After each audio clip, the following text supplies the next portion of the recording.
ఎంసెట్ స్ట్రెస్సా? టెస్టానిక్.ai ని ట్రై చేయండి. Free mock test, custom test, AI insights మరియు పర్ఫార్మెన్స్ ట్రాకింగ్ కూడా. Register now. 5 రోజుల ముందు శివ అనేటువంటి ఒక జీపు డ్రైవర్ని కొండ మీద కొట్టుకొని తాగి హత్య చేసినారు. దాదాపు ఈ 70 సంవత్సరాల తర్వాత జరిగినటువంటి హత్య మీ కాలంలో జరిగింది. దీనికి సమాధానం చెప్పాలి కదా మీరు. చెప్పులు వేసుకొని వైకుంఠం క్యూ కాంప్లెక్స్ నుంచి మహాద్వారం వరకు వచ్చినారు, బిర్యానీలు తిన్నారు, తాగి కొట్టుకుంటున్నారు, బెల్ట్ షాపు దొరికింది కొండ మీద. ఇక ఏ అపచారం జరగలా మీ దగ్గర? మా మీద ఎగిరికి పడిపోతున్నారు. మేమేదో చాలా నేరగ్రస్తులైనటువంటి వ్యక్తులుగా. దీనికి సమాధానం ఇవ్వవలసినటువంటి బాధ్యత మీ మీద లేదా? సరే, ఈ ఫార్మర్ అతను ఎవరు, హరినాథ్ రెడ్డి ఈ రకమైనటువంటి అకృత్యాలన్నీ పాల్గొన్నాడు అని చెప్తున్నారు. అవునయ్యా యువ గారు, మీరు ఆయన అకృత్యాలకు పాల్పడినప్పుడు ఆయన మీద మేమే విజిలెన్స్ ఎంక్వైరీ చేసింది. మీరు వచ్చిన తర్వాత ప్రక్షాళన అన్నారు కదా, మీరెందుకు సస్పెండ్ చేయలా? మొన్న తొక్కిసలాటలో ఎందుకు సస్పెండ్ చేశారు హరినాథ్ రెడ్డిని? 8 నెలల పాటు ఎలా కొనసాగించినారు?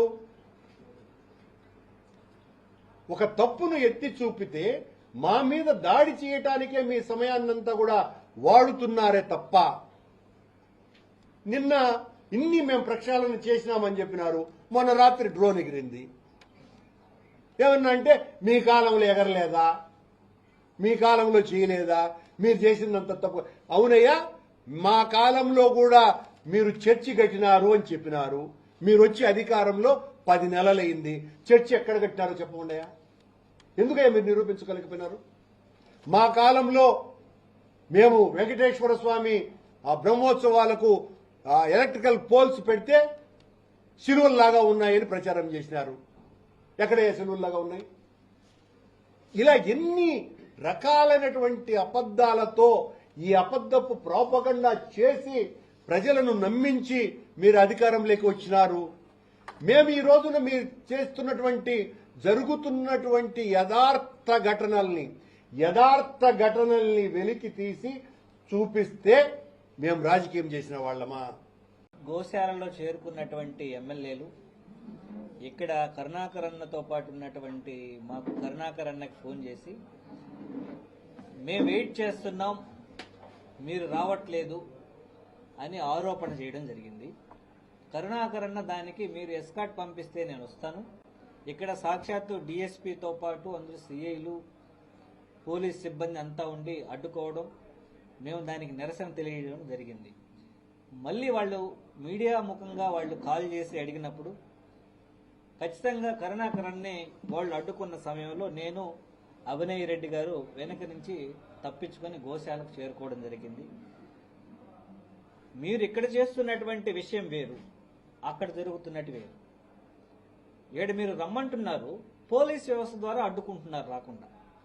మీరు అడిగినటువంటి ప్రతి ప్రశ్నకి, మీరు విసిరినటువంటి సవాలుకి జరిగినటువంటి నిజాలని బయట పెడతాడనే భయంతోనే ఆయన అడ్డుకుంటున్నారు. ఇక్కడ చేరి మీరు మీడియా ముఖంగా కావాలని రావట్లేదు అని చెప్తున్నారు. ఇది తప్పు. వెంకటేశ్వర స్వామి సాక్షాత్తు చూస్తున్నటువంటి జరుగుతున్నదంతా చూస్తున్నారు. నిజం ఎప్పటికీ నిజంగానే నిలబడుతుందని వాదించడం జరిగింది. కానీ దానికి అది కాకుండా రకరకాలు చుట్టి మాట్లాడుతున్నారు. అది మేము ఇద్దరం మన భువన అభినయ్ గారు నేను పోతే అభినయ్ గారిని తీసుకెళ్లి యూనివర్సిటీ పోలీస్ స్టేషన్లో పెట్టడం, నన్ను ఒక్కడిని మాత్రమే లోపల అలో చేయడం, అలో చేసి మనం అడిగినటువంటి ప్రశ్నలకు ఏది సమాధానం చెప్పకుండా, ఖచ్చితమైనటువంటి సమాధానం చెప్పకుండా తప్పుకునే మాటలు మాట్లాడడం, మాటలను బుల్డోజ్ చేయడానికి ప్రయత్నించడం ఇది కరెక్ట్ కాదు. మీరు అర్థవంతమైన చర్చ జరగాలి అనుకున్నప్పుడు మీరు ఎందుకు ఆ పల్లా శ్రీనివాస్ గారు ఎందుకు రాలేదు? సవాళ్ళని స్వీకరించినటువంటి కరుణాకరన్ వస్తానంటే ఎందుకు పోలీస్ వ్యవస్థ ద్వారా అడ్డుకుంటున్నారు? ఎందుకు భయం? వాస్తవాలు ప్రజలకు తెలుస్తాయని ఇలా సమస్యను పక్కదారి పట్టించే కార్యక్రమం ఈరోజు టీడీపీ ప్రభుత్వం చేస్తూ ఉంది.